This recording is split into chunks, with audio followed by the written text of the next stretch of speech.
His rise to the top of the Democratic Party has been nothing short of phenomenal. His message simple and straightforward. Those Republicans are running on the politics of yesterday. And that is why our party must be the party of tomorrow. And that is the party that I intend to lead as President of the United States of America. But as simple as his message is, there is nothing simple about his upbringing. Barack Obama was born in Hawaii on August 4th, 1961, to Barack Obama Sr. and Ann Dunham. His parents met while attending the University of Hawaii, where his father was enrolled as a foreign student. Barack's parents eventually divorced, and after his mother remarried, he lived in Indonesia for a time before returning to Hawaii to live with his grandparents. He later moved to New York City, where he graduated from Columbia University in 1983. True to the values of empathy and service that his mother instilled in him, Barack put law school on hold after college and moved to Chicago, where he became a community organizer with a church-based group that was dedicated to improving living conditions in poor neighborhoods. In 1987, he made his first trip back to his father's homeland in the village of Kogelo outside Kisumu. His father had died 5 years earlier, but for the younger Obama, it was probably something he needed to do, coming to terms with the father he never knew. He returned back to the U.S. and enrolled at the Harvard Law School, earning his law degree in 1991 and also becoming the first African-American president of the prestigious Harvard Law Review. He then returned to Chicago to practice as a civil rights lawyer and teach constitutional law.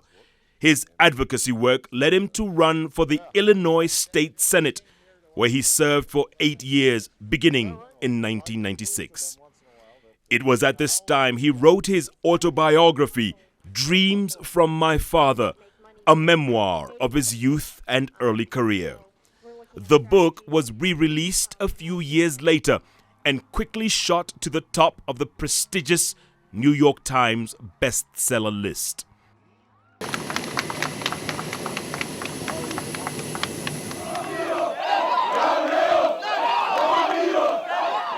In 2006, he made a surprise trip back to Kenya, this time as senator.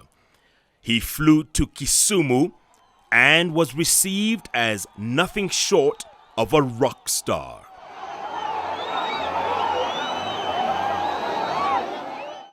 Signing autographs, taking pictures, and generally being feted like a head of state. At the Russia hospital, scene of deadly riots during the 1960s, it was all Obama. Thousands showed up just to catch a glimpse of the man they considered one of their own. They even quickly renamed a school after him in his father's village, and he honored them with a walkabout. And then the moment his aging grandmother had been waiting for, seeing her grandson for the first time in 17 years and meeting her grandchildren for the very first time. Barack then flew back to Nairobi, and in between giving a speech at the University of Nairobi, he found time to take a tour of the Kibera slums. And all this time, he never mentioned that he would be seeking the highest office in the most powerful nation on the planet. Exactly 6 months later, Barack Obama would formally announce his candidacy for the 2008 presidential elections in his hometown of Springfield, Illinois. Never did I think I would live to see the day that I would be proud to say that I know this president is going to win. I know he's going to win. And so we live in that kind of hope. It's exciting. We love where we are, and we're not stopping until we see that justice is done. He faced a crowded field of candidates, but Obama quickly established himself as one of the early frontrunners. As the months dragged on, many of his challenges fell by the wayside, all except former First Lady Hillary Clinton, who gave him a run for his money all the way to the very last primaries in Montana and South Dakota.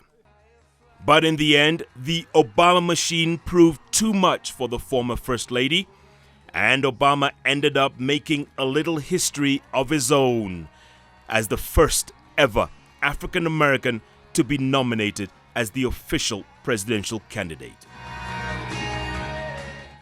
I face this challenge with profound humility and knowledge of my own limitations.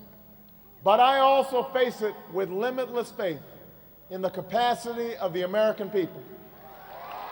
Because if we are willing to work for it and fight for it and believe in it, then I am absolutely certain that generations from now, we will be able to look back and tell our children that this was the moment when we began to provide care for the sick and good jobs to the jobless. This was the moment when the rise of the oceans began to slow and our planet began to heal. This was the moment when we ended a war and secured our nation and restored our image as the last best hope on earth. Obama now faces Republican candidate John McCain in the November presidential election. It was the kind of hope that we had when we turned the corner in Birmingham.